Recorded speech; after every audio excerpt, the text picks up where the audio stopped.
things off on StarCraft Remastered. We'll have the two greatest gamers of all time in a classic Brood War matchup, Zerg versus Terran. Tell your friends to join us, because after that, we're done for the night, guys. You gotta wait 2 weeks unless you're in Korea and you go to PC Cafe.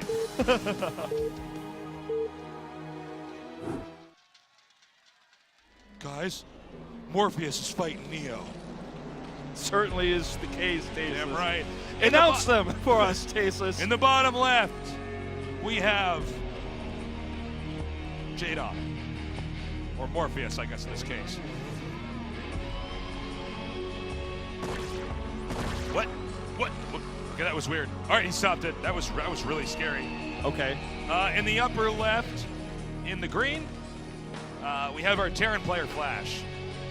Probably what happened there is obviously when pro gamers, you'll see them when you watch them stream, they spam, they grab a lot of boxes of their units to keep their hands warmed up, because in the later stages of the game, it's a more taxing game than it is in the early stage, so you don't want to have cold hands when you hit that mid game where everything starts to get a little bit harder, so you do kind of spam a lot of hotkeys, you do grab a lot of drones, or perhaps you accidentally attack his own drone there. In the heat of the moment, this is a tense match, so that's likely what happened, but man, who would have thought, who would have dreamed when these two faced off against each other in the late 2000s, 2008 to 2010, really, where they had their most heated matches, that, 7+ years later, we would have a remastered version of this game, and they would face off against each other on this iconic beach so many years later, amongst not only the crowd that we have here in Korea, the home crowd, but also the global audience abroad that maybe back in 2008 hadn't heard the stories and hadn't heard the legends of these two, but now they certainly have. Yeah, it's so awesome. I'm so glad that Blizzard is supporting and has continued to support all of their games, right? And of course, this game is so old, to just touch it up a little bit, to make it a little bit more modern so that new generations can come along, is something that's really special. Yeah. Well, let's jump into this one, man. We are spawning vertically, so not the long rush back. And, we talked about the Zerg aggression in the ZvP matchup, but this matchup is usually dominated by, with some exceptions in Jaedong's case, the Terran aggression. Flash is the guy who will often in this matchup get the 5 racks Marine pressure up early, put on that very hyper-aggressive Marine push, and something that many Zergers have struggled to deal with. And if the Terran at least trades even, they usually become ahead there. And Flash is the guy who's kind of the speed runner of this. Yeah, that's a good way to put it, Wolf. He's just done so much damage. By the way, what Jaedong's doing, if you can control the drone perfectly, it can kind of moving shot. Okay, well, instead it's going to be Flash that does perfectly. You can sort of moving shot and then skirt away from the SCV and keep doing damage. It's very hard to do, but Flash actually timed it out with an SCV of his own, colliding into the drone and then doing damage while on top of it and taking that out. Yeah, so generally speaking, the Zerg has to defend. They need to get to layer tech unless they do some kind of crazy all-in. They have to have the layer tech, or they don't have enough to leverage any position over the Terran. And Flash is not the kind of player, by the way, at least generally, which is one of the things that makes him so scary, is because when he does do it, you get so tricked to do things like what we saw from our Terrans earlier in this matchup, to proxy, say, a factory in the middle of the map and do a vulture rush. Sure, he will do it 1 out of 100 games, which will throw you off guard really hard, but we're going to see the more standard Terran versus Zerg this time around. It's going to be the more contemporary approach, where we'll likely see, as you mentioned before, the late game transition to mech, if we get there, and the Zerg taking the third base to the bottom right, trying to get those Nidus networks up to connect the bases, get the lurkers up. So how much damage Flash does in the early to mid is going to be... He's actually going to go for an Overlord snipe. Yeah. This is risky to do as Terran, by the way. Looks like he's just barely going to get the Overlord away. I think he might have timed it out. He actually gets away. Now the problem is when you do that, if the Zerg have enough lings, they can just come in there and take out those first 2 Marines. But I guess he scouts here with the SCV, identifies, okay, that's where the lings are. I'm going to try to come out there and do this damage and get away. But Jaedong has timed it out pretty well, too. The command center's almost done here. We see the layer tech starting now for Jaedong. We want to see, does he go for the Hydra tech or the Muta tech? And sometimes you'll see both Hydras and Mutas. And with Hydras, I really mean lurkers, by the way. Sure. You don't really mass Hydra against a Terran player that has a bio. But we saw even in the series in the ASL semifinals where these two faced off against each other that Jaedong was willing to do the Hydra bust. And it's a very success. We've seen him do this against several different Terran players over the course of his professional career. But like you said, it's very unlikely. We do have to consider the possibility with this guy that he may do it.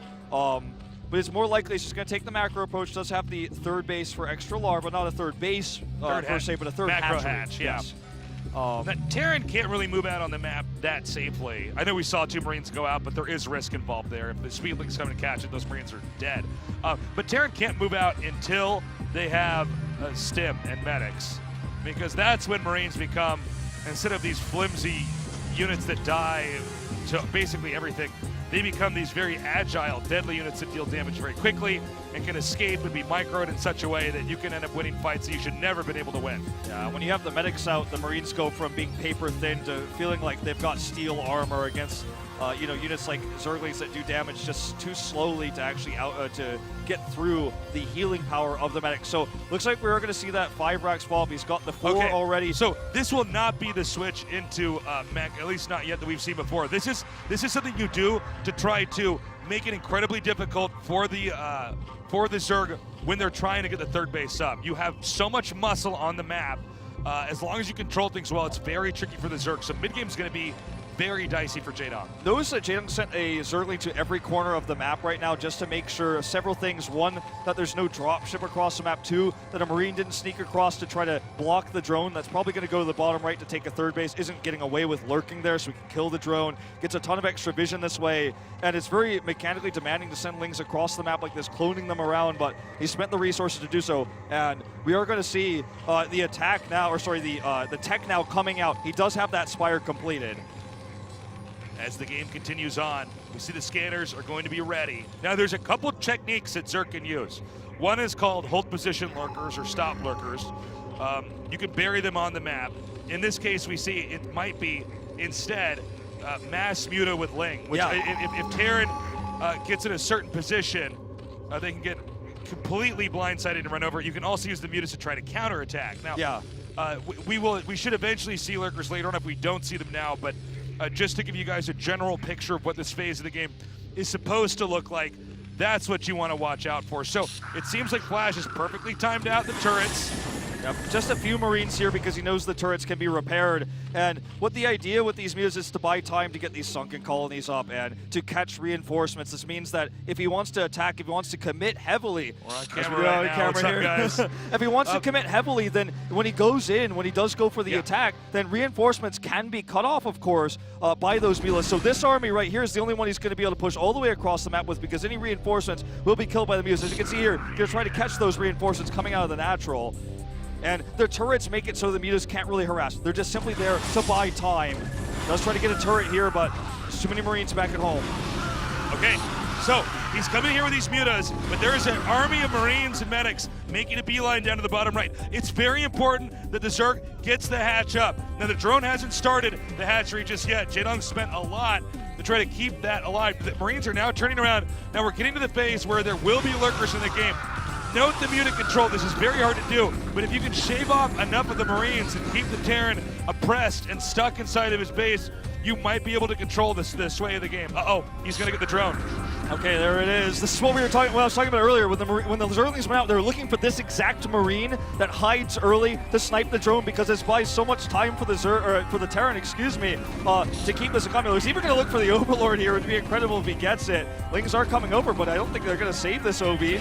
Does get taken out. Nicely done. And he also now gets the vision of these mutas being away. He's going to take this opportunity to move the bio further around, knowing the mutas are down to the bottom right. Well, this is such a great chess game these two guys are having in the middle of the map here, outmaneuvering each other. The big push, though, is going to come down here. Jaedong wants to try to set up and contain and make a third base an impossibility for the time being.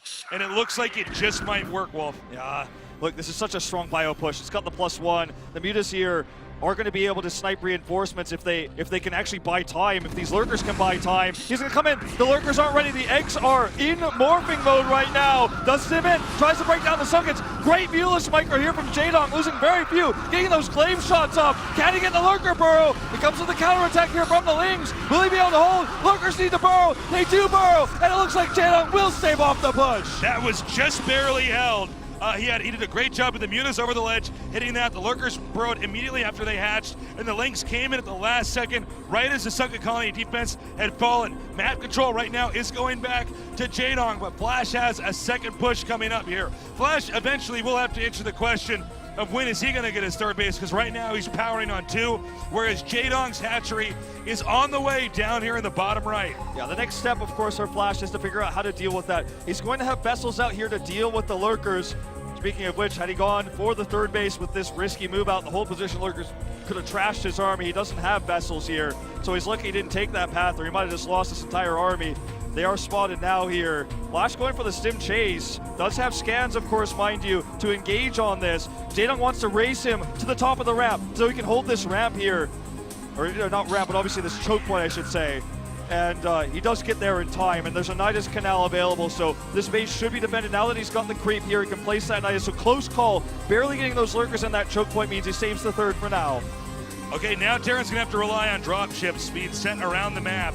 As you can see, with the Nidus network set up, as long as the Zerg has Dark Swarm from the Defilers, you can basically defend endlessly from a Terran push. And this is sometimes when the wind in the sails of the Bio Ball begins to slow down and Zerg is stabilized. Okay, he's attacking multiple locations at once, so he's going to hit the main, the natural, and that third base to the bottom right here. Big stims coming over. This should be cleaned up by the Zerg. He's got the great defense here. Jaedong shuts it down. A lot of drones lost at the natural. Few of them pulled away here. The third base, because the lurkers are in that choke point, doesn't look like Flash found an opportunity, but here, killing drones already.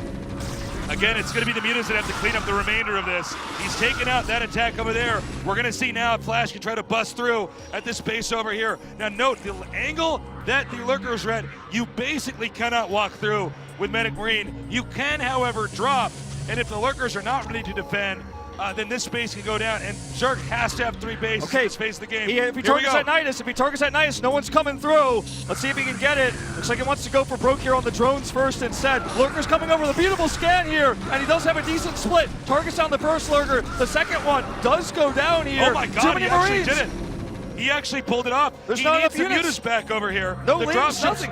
Yeah, drop ships are headed back home, unable to intercept that. Nidus is down, that means no ground reinforcements. This looks like a dead base, and even if Jaedong cleans this up, this puts the Flash in a great position now. Hatchery's down, catching some of these spawning units here. The Scourge too late, didn't have vision of the drop ship, unfortunately, didn't have an answer.